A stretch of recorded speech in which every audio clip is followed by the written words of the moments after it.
Hello, Tycoon Online. It's been a long time. I know. I've been quite busy. I got a new girlfriend, got a new apartment, moved out. I'm somewhere in the suburbs of Philly now. So, today I want to talk about round 22, and the updates are up, the prices are up, the map is up. So let's talk about them. All right. So here we are. When you come in, you have your negative 8,888 in assets, but that's okay. Don't worry about that. All right. So let's take a look at the updates, the game updates. I think they're quite interesting. Selling shares to the bank. This shouldn't really affect the gameplay very much. You'll get a little money at the end. At the end of the round, players will get credit for the bank value. So, okay, fine, we get a little extra money. I don't see how that will change anybody's strategies, but it really should encourage more people to buy shares, as you should anyways. This should also help out with your shares or share management. But I think the big things we want to talk about are is this right here. This is very interesting to me. All right, so we have here some changes going on. Some buildings are getting better, and some buildings are getting worse. So notably, the fishing fleet is getting a very nice boost. If you look at this, the base is going. Sorry, the base is going up, and the efficiency is going up. Does this make up for it? I don't think it makes up completely, but as you know, fishing fleets, or if you don't know, fishing fleets cannot be built next to a road, so they don't get the 30% road bonus. So hold on a second. Where's my calculator? I'm gonna calculate this. Right. So from 40 to 56 is what, the 16%, 16 increase. 16 divided by 40 is it's a 40% increase. Oh, that's really good. That's actually really good. Right. Hold on. Let me double check that. 1.4 times 40. Oh, yeah. That is a 40% increase in efficiency. So that's better than the road bonus. Oh my, that is awesome. Okay, so fishing fleets can't be built on roads, but you get a better than 30% efficiency, and you even get the base increase. So that's really awesome. All right, next up, gas stations. Gas stations also got a bump in base. Oh, that's a really large bump in base. Look at that. 20 was that 36 to 60, and not as large, but still a decent bump in efficiency. And also liquor stores, we got a very good bump in base, and also a good bump in efficiency. So that's pretty good. All right, so what are this? All right, so these two got nerfed. Wah, wah. This is very understandable. If you did not know, or if you weren't sure, if you have 25 groceries and you're able to stock them for the whole game, you more or less win. Um, yeah, because the grocery is just the best shop. Makes the most money, makes the most CV when prices are included, and it's all because it sells two. It also is more efficient, and also has a higher base than the kiosk. That being said, it was like the best. If you had lots of groceries, lots of kiosks, you basically won. But of course, that came with a huge risk. If you couldn't keep them all stocked, then well, you just took a big hit by not keeping them stocked. So anyway, I think this is well deserved actually, because these two buildings are definitely way overpowered. So it's good to see them nerfed a little bit. So what is this last line? We're not the most out of bounds. Okay. So yeah. I do think that in the future, the other buildings and or some of these might still get a few more tweaks. I don't know. I am no longer in the with the developmental team, so I don't know what they're thinking. I guess you can ask them if you want to, but in my opinion, there's definitely going to be just tiny tweaks in the future. There's some bug fixes. That's always good. Okay, so how will this affect your strategy. I think this will affect strategy by a lot. Um, I think that perhaps if you were thinking about going an all shop strategy, particularly going these two, you might want to rethink your strategy now. That might not be so great, right? Or you might also have an easier time supplementing your all shop strategy with some gas stations and or liquor stores. I actually don't recommend gas stations. I find that the price of gasoline always hits 5 for no apparent reason. I can't explain it, but it always does. Liquor, on the other hand, or alcohol, doesn't go that low. Not as low as gas. Gas will just drop and it will stay down. Um, so I don't know what the deal is with gas, but it seems just to be a terrible thing to go into. But anyways, whatever. This, however, I think will be a very interesting strategy. Okay, this puts fish on par with more or less the other level ones.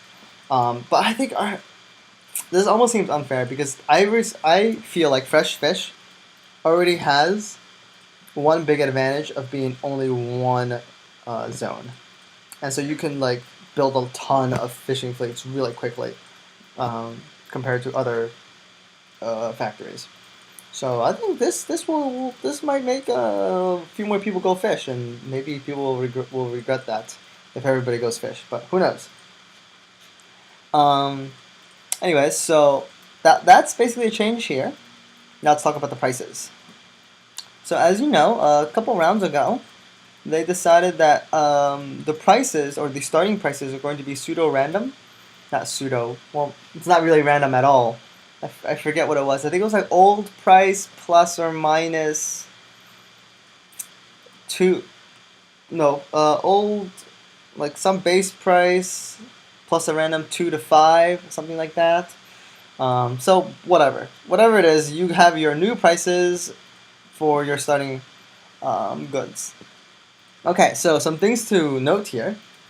Fresh fish is starting at the highest of 14. Okay, that's very interesting. Um, I don't know if you recall this, or if anybody recalls this, or anybody remembers this from the beginning of rounds. Because fresh fish, or the fishing fleet, costs 6,500. You can't build two immediately. And in fact, it takes you a while to build your second one. Whereas some of the other buildings, you can build two. And we'll go over that in a little bit. And that it always causes the price of fish, or of fresh fish, to go up in the very beginning. After the 3 days, fish always goes up, wheat always goes down. What else always goes down? Pigs go down, oil goes down for a little bit, then starts climbing back up. What am I missing? Wood starts going down just for a little bit, and then it starts going up to like 25 or 30. And those patterns are not because of these starting prices. Those patterns are actually solely because of how many zones does it cost to build a factory and how expensive it does it. So how can people get their second one? Okay, I think I missed one. Oh, cotton. Cotton goes down. Cotton goes down as well because although it's a little difficult to build your second cotton field, it is possible. That's mathematically possible. And what else am I missing? I think that's it. Okay, so those are the ups and downs of the market. Okay, but anyway, so I think the only noteworthy one is the fish. I think where's the other one? Oil. Oil's at 12. Pigs are always at 11. For those of you that remember, way back when pigs were always at 11. And wheat was always at 10. Yeah, so nothing. Cotton was always at 12. Wood was always at 14. Okay, so oddly enough, this round, aside from fish, I think oil was at 7 actually. Oil starts at 7.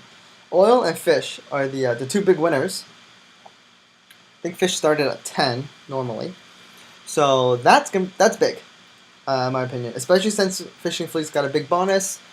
This could have some impact on the market, especially early on. So I'm not exactly sure what will happen. But my prediction, just because you can't build two fishing fleets right away, I feel like after 3 days, fish is going to go up. So that's my prediction. You can do whatever you want to do. You can build a fishing fleet or not. It's up to you. All right. Last thing we're going to talk about is the the map, the cities. All right. So why is this important? This is only important because Seattle is not on here. Okay. I say that because Seattle is the big city. That I don't know why, but everybody decides to go to Seattle, and after that, everyone goes to New York. Sorry, not everybody, but those two cities always seem to have a lot of people in them. I don't know why. I can understand New York. New York is a very famous city, so it also has a very large population by itself. So chances are there are a lot of people that live by New York. Um, I don't know. I don't really know where everybody lives, but I figured if you looked at all the flags, there are a lot of people who aren't from the U.S. And if you ask anybody to name a U.S. city, New York is pretty high on that list. Um, so New York is there. Philadelphia's here. Yay, Philly! This is now my city. New York used to be my city. I used to live close to New York. Now I live closer to Philly. So, yay! My girlfriend says yay too. All right. So why is this important that Seattle is not here? All right. So Seattle and New York used to be just very popular cities. I believe Seattle was in last round, and there was just a lot of people in Seattle.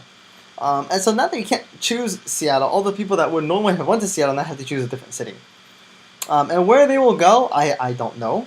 But I do know that what this will cause, maybe I'll go to Boston, who knows. I don't know. But what will happen basically is that the benefits and cons, so both pros and cons of going to Seattle, aren't going to be there, and it's going to be spread out. Personally, I think it's better, like economically, if we have Seattle, New York be big cities, and the rest of them sort of like be like small/medium cities. I have a video up about the importance of choosing a large city versus a small city. It's somewhere in my link, so you have to go look for it. But that's what is significant about Seattle not being here. So I don't know. Maybe we'll have New York and San Francisco be the two big cities. Maybe New York and I can't imagine what else people would pick. Right, I don't imagine anybody knowing what. I was like Bismarck. Where's Bismarck? Like I can't even pronounce this. Bismarck. Yeah, I guess it's pronounced Bismarck. Right? Like where's Bismarck? You click on it. It's like where is it? It's in the middle of nowhere. It's in like North Dakota. No one knows where that is. Sorry, no offense. No offense. All right. But anyway, so there are some cities that are not as popular. Maybe people will go to Portland because it's like close to Seattle. I don't know. Um, but but anyway, so I think that will definitely affect the game. I think it will spread out the population. So we're gonna have people choosing a random city instead of a big city. That or all the people that went to Seattle might just go to New York. I don't know. That would be pretty awesome. I'm going to tell you right now, I am going to go to Philadelphia because this is now my city, and I'm going to choose Philadelphia when the game starts. So, I believe that is all I have to say. I believe that's all that's really relevant. Yeah, if you have any questions or you want to talk about something, let me know, alright? Have fun!